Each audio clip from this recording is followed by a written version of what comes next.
Assalamualaikum warahmatullahi wabarakatuh. Perkenalkan, nama saya Marlin, saya dari Komida Cabang Astana Japura Cirebon. Nah, di Cirebon itu selain khas dengan makanannya, tapi juga khas dengan membatiknya itu. Kalian tahu gak sih guys, di Cirebon itu banyak banget membatik. Nah, jadi hari ini kita akan main ke salah satu anggota kita yang punya usaha membatik. Hayu ikut.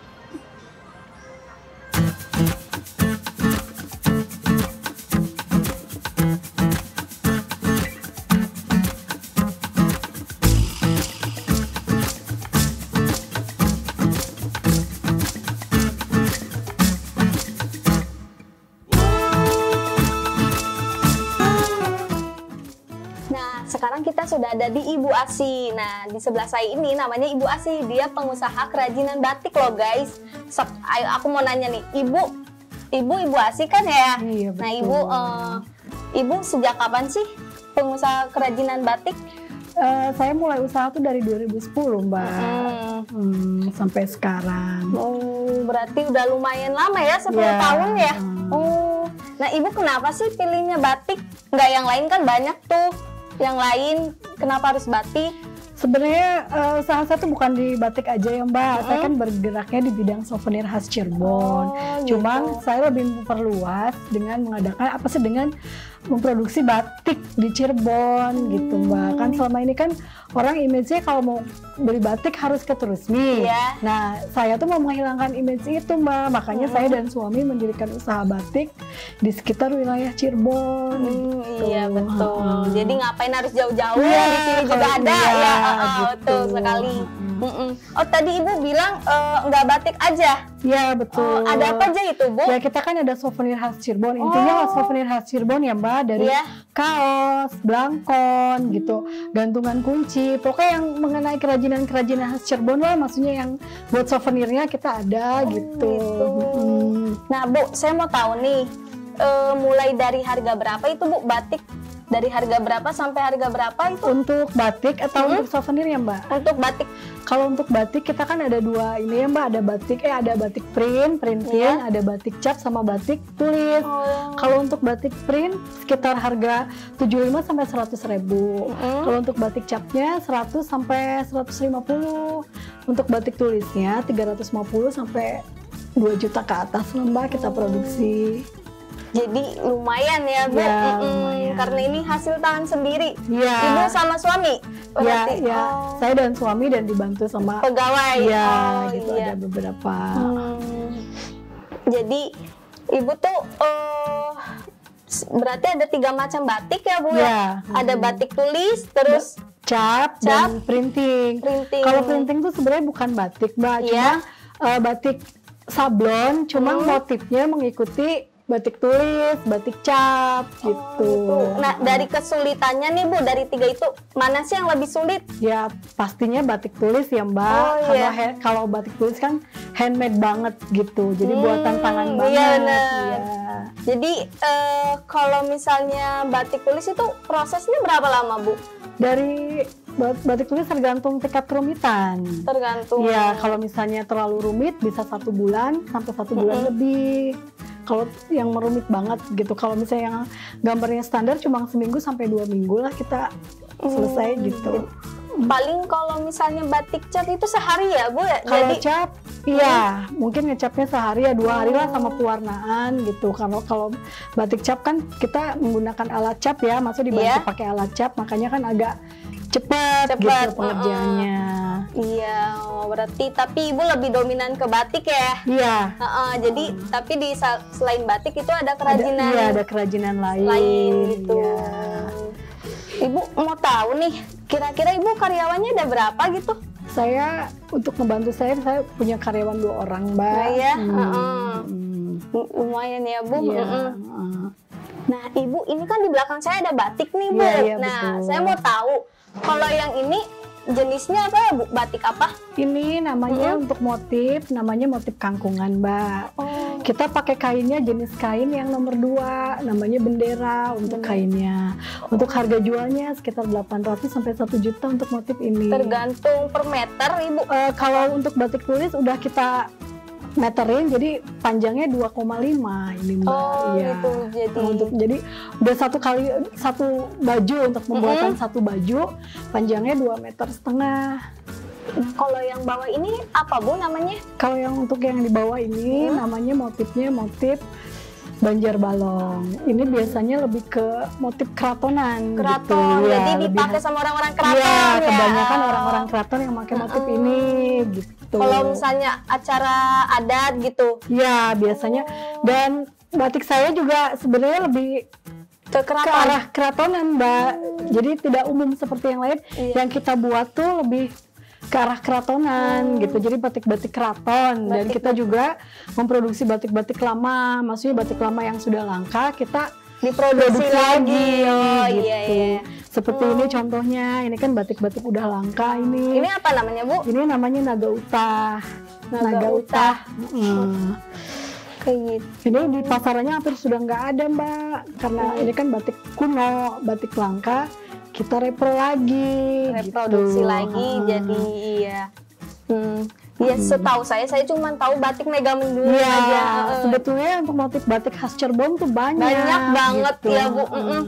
Jadi ini juga emang termasuk Cirebon ya? Iya, batik Cirebon. Nah ini masuknya motifnya motif keraton. Keraton. Gitu. Jadi emang kalau di dekat keraton itu mayoritas pakai batik ya Bu ya? Iya, itu kan yang deket-deket family gitu kan suka pakai batik tuh Mbak. Gitu. Ibu kalau yang biru ini batik ini apa? Sama batik tulis, ini motifnya namanya rogo ati Mbak. Rogo ati.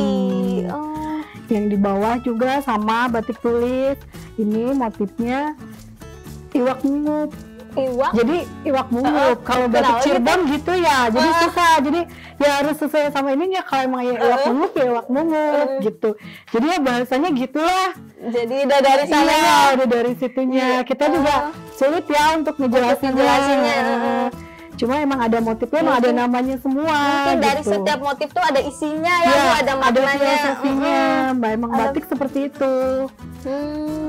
Iya, namanya juga lucu-lucu gitu. Iya. Soalnya saya cuma tahun 1. Iya, betul. Nggak tahunya pas datang ke sini banyak. Banyak sekali untuk motif batik Cirebon, banyak sekali. Di sini juga ada gambar ikannya. Iya, gitu. jadi kalau iwak mungup ya emang ada gambar iwaknya gitu.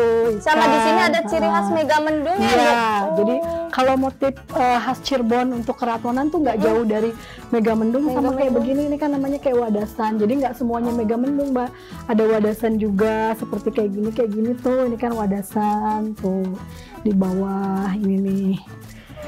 Jadi wadasan tuh pasti jadi kalau Megamendung di atas, ya kalau wadasan tuh di bawah, khususnya kayak karang-karang gitulah buat muatinya. Jadi filosofinya banyak sih kalau batik tuh emang ada gitu. Jadi dari setiap walaupun bentuknya tapi ada maknanya ya, ada filosofinya betul. Nah, Ibu tadi kan Ibu udah menjelaskan batik-batik, nama-nama batik ya Bu. Nah, sekarang saya mau tahu apa sih filosofinya itu? Oh, kalau untuk filosofi mungkin suami saya Mbak yang lebih mengerti untuk menjelaskannya. Iya, saya panggil ya Mbak. Ya, sok mangga Ibu. Ya, tolong. Nah Pak, kan tadi Ibu udah menjelaskan nama-nama batik ya Pak. Nah saya sekarang mau tahu nih filosofinya itu apa. Kan ini saya penasaran nih Pak, katanya ini batik kuno. Nah apa sih Pak filosofinya ini tersendiri? Ini kan namanya batik naga utah, ini batik keratonan termasuknya. Nah batik ini mempunyai filosofi bahwa seorang pemimpin itu mengembangkan negaranya hingga ke terkenal ke penjuru dunia gitu. Jadi pada masa penjajahan kali ya Pak. Jadi makanya sekarang bikin lagi, diproduksi lagi kayak gitu. Nah Pak, saya penasaran nih, kan katanya dipakai sama orang keraton nih. Kok bisa, kenapa gitu Pak? Rata-rata keraton makanya yang ini. Kalau di keraton itu biasanya pakai batik yaitu keratonan. Nah, kalau keratonan itu dari warna juga punya makna. Oh, punya makna ya. Kalau warna hitam itu mempunyai makna keabadian gitu. Nah, kalau warna coklatnya sendiri atau sogan itu warna tanah. Tanah. Ya. jadi memiliki keabadian ya. Oh gitu. Nah, Pak, saya tuh penasaran, di sini kan namanya apa Bu? Iwak munguk. Iya. Nah kan ada ikannya nih. Saya baru lihat batik ada ikannya kan ya. Ada ikannya, ada gambar mega mendungnya. Nah ini filosofinya itu apa ya Pak? Nah filosofinya ini seorang pemimpin ini harus kan ikan itu di laut. Di laut, iya. Nah, kalau lautan itu seluas samudra. Iya betul. Jadi, hati kita tuh harus seluas lapang, samudra, harus lapang. Kayak gitu. Jadi punya filosofinya tersendiri ya Pak. Iya. Oh, jadi saya cuma tahu digambar udah gitu doang. Kayak gitu. Ternyata macam-macam ya Pak. Makanya harganya juga emang lumayan. Iya, betul, Mbak. Jadi kita tuh kalau mau beli batik jangan lihat dari harganya, tapi filosofinya itu. Filosofi dan Itu prosesnya juga ya proses lumayan. pembuatan. Oh ya Pak, Bu, saya mau tahu. Nah, ini kan dijualin ya. Ini dipasarkannya kemana aja? Pemasaran kita alhamdulillah sudah keluar kota juga. Kemarin juga sempat dibeli sama orang Jepang juga. Ya. Terus Jadi, kita juga kan suka ikut pameran, Mbak. Oh, suka ikut Iya. pameran. Biasa tingkat kota sampai internasional juga, nasional. Inak Nasional daerah. Jadi Inakrabnya juga kita ikut gitu. Jadi ada yang mau ikutan bikin juga bisa belajar ya? boleh ya, untuk pelatihannya kita juga terima. Gitu. Tapi berarti kalau misalnya itu dipasarin udah senasional ya? Ya, bisa dibilang. ya, dengan itu maksudnya momen pameran itu kan pengunjungnya banyak. Iya, Benar. situ kan pengunjungnya dari mana aja Mbak. Nah, alhamdulillah udah batik saya udah kebeli sama orang luar gitu. Itu bisanya dibeli sama orang Jepang gimana Pak Bu? Ya itu dari apa? Pameran. Hasil pameran Iya. Inakraf Jakarta. Inakraf kan skalanya internasional. Iya. Ya waktu itu ya langsung dibeli gitu, kemudian pesen lagi. Oh, jadi ketagihan. Iya. Alhamdulillah ya Bu. Iya. Ya dari situ kan kita juga bisa ya dari pameran kan kita punya pelanggan gitu Mbak. pelanggan, Ya. betul. Nah, gitu ada momen acara Bandung Ngagaya, kita juga ikut pameran di sana. Alhamdulillah batik kita juga dipesan sama Bang ya, Bang Pusat sana di Jakarta buat seragam para ininya desainnya gitu. Oh, jadi setiap pameran ikut gitu Iya, ya. ikut. Sehingga jadi ada orang Jepang beli gitu Iya. ya. Nah, kan tadi Ibu udah menceritakan nih usaha Ibu. Nah, saya mau tahu dong, apa alasan Ibu sih untuk gabung ke Komida? Ya awalnya ya karena awalnya kita butuh modal ya Mbak, Iya, jujur aja betul. gitu ya. Usaha semakin Iya, meningkat, semakin iya, banyak iya. modal ya Bu. Pas kan emang Komida masuk gitu menawarkan pas kita butuh gitu. Lagi saat itu tuh kita lagi ada pesanan Mbak, cuman kita lagi nggak ada modal. Pas Komida menawarkan, jadi ya dengan senang hati saya ikut ke Komida gitu. Oh iya, Ibu selama gabung di Komida gimana sih perasaan Ibu? Ya perasaan saya baik-baik aja ya Mbak. Pelayanan Komida juga baik, maksudnya nggak ribet. Iya. Kita pinjam tanpa jaminan, kan apa sih syaratnya cuma kehadiran aja Mbak. Iya, Dan betul kebetulan kan sekali. di sini saya tuan rumah untuk kelompok saya, jadi kan saya tidak perlu jauh untuk menghadiri Iya. kumpulan gitu Mbak. Betul. Jadi Ibu ngerasa ini tuh tidak ribet ya Bu ya? Ya nggak ribet lah. Komida berjalan sesuai Dengan prosedur, dan kita juga mengikutinya ya dengan senang hati gitu, maksudnya nggak ada beban lah gitu. Jadi Ibu ngerasa tetap enjoy, enak ya Bu. Jadi tidak memberatkan Ibu ataupun keluarga. Dan anggota yang lainnya gitu. Betul. Apa sih harapan Ibu untuk kedepannya, untuk usaha Ibu atau untuk anggota-anggota sekelompok dengan Ibu? Ya harapan saya terutama untuk usaha saya pengen lebih maju ya Mbak, lebih berkembang, lebih terkenal lagi lah. Iya, betul. Dan untuk usaha anggota saya pun sama ya, saya mendoakan anggota saya juga usahanya lancar, ya nggak ada kendala. Ya itu sih Mbak intinya gitu untuk kedepannya.